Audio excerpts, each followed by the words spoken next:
The most important feature we have in AutoCAD is the ability to save our work. Saving allows us to walk away from an unfinished drawing and then resume work on it later. In this lesson, we're going to learn how to save an AutoCAD drawing.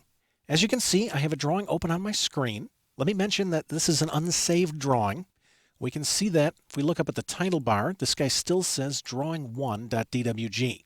Since this drawing is unsaved, you're not going to find a copy of it in the exercise files folder.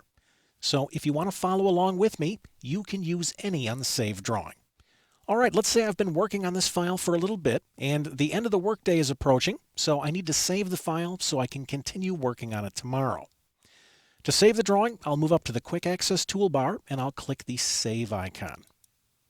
This brings up the Save As dialog box, where I can give my file a name and choose where I'd like to save it on the hard drive. I'd like to save this drawing on the desktop. Now, I happen to have a favorite place for the desktop. I'll click that right here.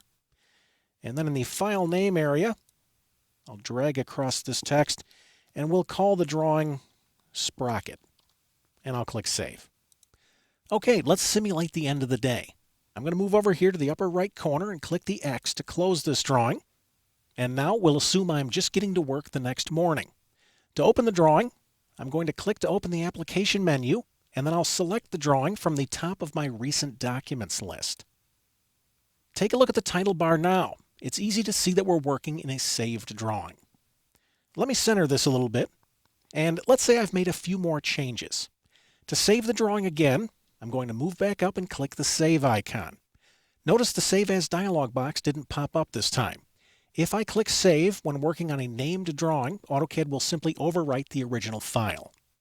If I'd like to save this drawing with a different name or in a different place, I'll go up to the Quick Access toolbar and click the Save As icon. This brings back the Save As dialog box, and from here I can choose a new drawing name or a different folder on my hard drive.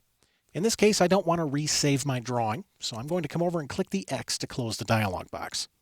Very seldom will you start and finish an AutoCAD drawing during a single session.